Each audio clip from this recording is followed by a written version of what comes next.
आम सिद्धि authentic Odia kitchen रे आज बनैबा नड़िया छेनार पुर। कहीं गणेश पूजा अच्छी मोदक बनवाई आम प्रथम नड़िया और छेनार पुर बनईदबा। आम गोटे नड़िया नहीं कोरिकी एवं 100 ग्राम पाखापाखि छेना, किछि काजू, किछि आलमंड, गोलमरीच एवं गुजराती गुंड करके रखी से पकईकि गोटे पुर बनैबा। प्रथम छेना पकई दूची,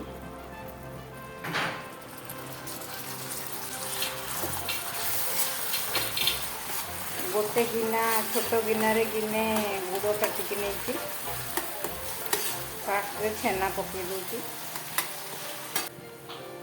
एबे नड़िया पकई दूची।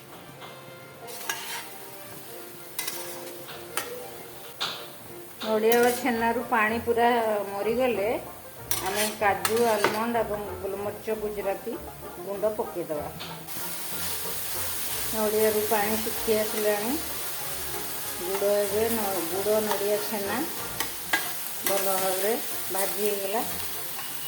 मुझे ड्राई फ्रूट पकईदेली एवं गुजराती एवं गुजराती एवं गोलमरीचर गुंड पकईदेली।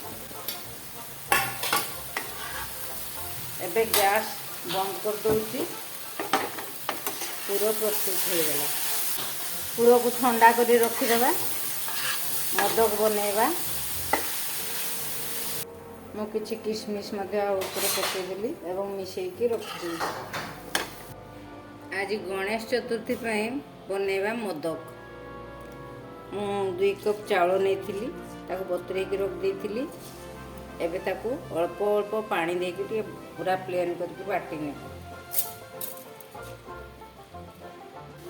आपण बासमती चाउल नहीं पारे ना प्लेन चाउल भी नहीं पारे, आपण जोटा पसंद करेंगे सेटा ने। मु बासमती और प्लेन चाउल मिसेकी 2 कप चाउल नहीं। एबे अल्प पानी दे ग्राइंड करिवा।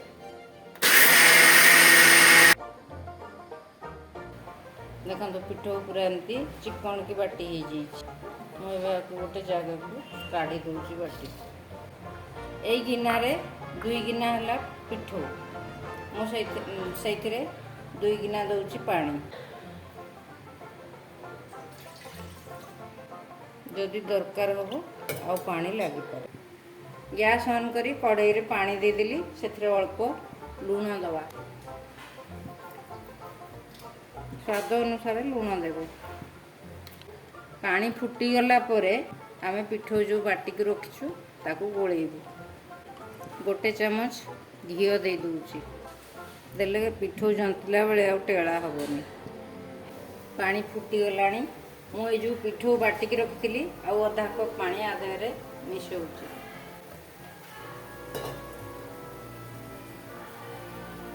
तापर भल भाव मिसई दब।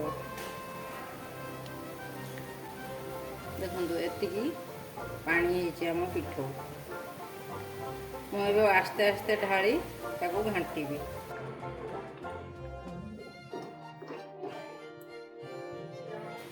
जाल टिके कम करदबा।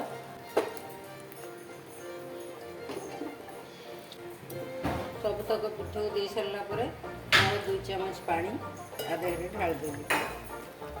एबे आम आपको भल भाव गोलेबा। देखु आमर खड़ी एबे प्रस्तुत हो गला मोदक बनवाई। देखिले 2 गिना चाउल बटारे 2 गिना पानी एवं अल्प अधा गिनारू कम पानी लगिला टोटाल एवं खड़ी भल भाव सीझीगला। एबे आपको घोड़े की रखीदबा, टिके ठंडा हेले मोदक बनैबा। खड़ी ठंडा हो गलानी, मुझे पानी हाथ हो चकटी दूची एवं मोदक बनैबा। एमती छोट छोट गोला करके नौची।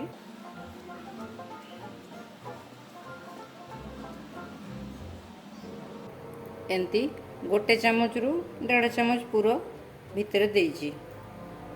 एबे ताकू मोदक बनैबा।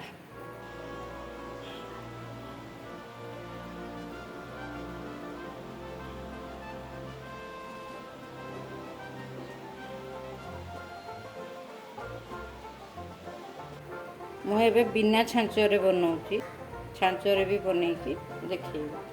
ମୁଁ ଗୋଟେ ଚାମଚ ନେଇଛି, ତା ଦେହରେ ଏମିତି ଦାଗ ଦେଇ ଦେଉଛି। ଏମିତି ଦାଗ ଦେଇଦେଲେ ମୋଦକ ସେପ୍ର ହେଇଯିବ। ଦେଖନ୍ତୁ ଗୋଟେ ମୋଦକ ମୁଁ ବନେଇ ଦେଇଛି। ଏବେ ଆଉ ଗୋଟେ ବନେଇକି ଦେଖାଉଛି। ଏମିତି ଛୋଟ ଛୋଟ ଗୁଲା କରିକି ନେଉଛି, ପାଣି ହାତ ହେଇ ତାକୁ ଏମିତି ମଝିରେ ବୁଲେଇ ବୁଲେଇ କଣା କରିବା, ମଝିରେ ପୁର ଦେବା ପାଇଁ। ଗୋଟେ ଚାମଚରୁ 1.5 ଚାମଚ ପୁର ମୁଁ ଦେଉଛି। ମୋଦକ ଏମିତି ମୋଡ଼ି ମୋଡ଼ି ଉପରକୁ କରିନେବା, ପାଣି ହାତ ହେଇ ସମାନ କରିନେବା ଏବଂ ଗୋଟେ ଚାମଚରେ ତାର ଚାରିପଟେ ଦାଗ ଦେଇଦେବା।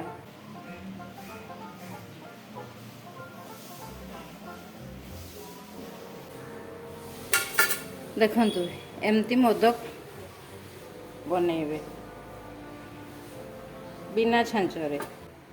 ଛାଞ୍ଚରେ ଦେଖନ୍ତୁ ମୋଦକ ବନଉଛି। ଏମିତି ଛୋଟ ଗୁଲା ଗୋଟେ ନେଇକି ତାକୁ ବନ୍ଦ କରିଦେବା। ଏମିତି ବନ୍ଦ କରିଦେଇ ତାକୁ ଆଙ୍ଗୁଳି ସାହାଯ୍ୟରେ ଭଲ ଭାବରେ ଜାକିବା ଭିତରକୁ।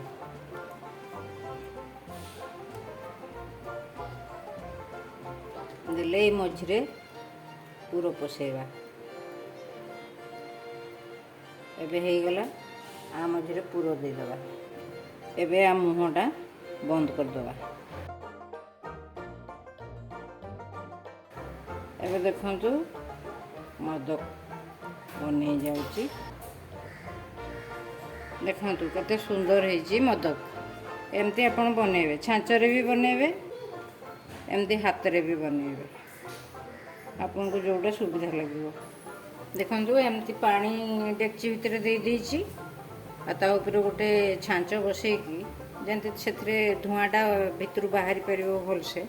ତାପରେ ମୋଦକ ସବୁ ଗୋଟେ ଗୋଟେ କି ରଖିକି ଗୋଟେ ଘୋଡ଼ଣୀ ଘୋଡ଼େଇ ଦେବା। 10 ମିନିଟ୍ ସିଝିଗଲା ପରେ ଘୋଡ଼ଣୀ କାଢ଼ିକି କାଢ଼ିଦେବା।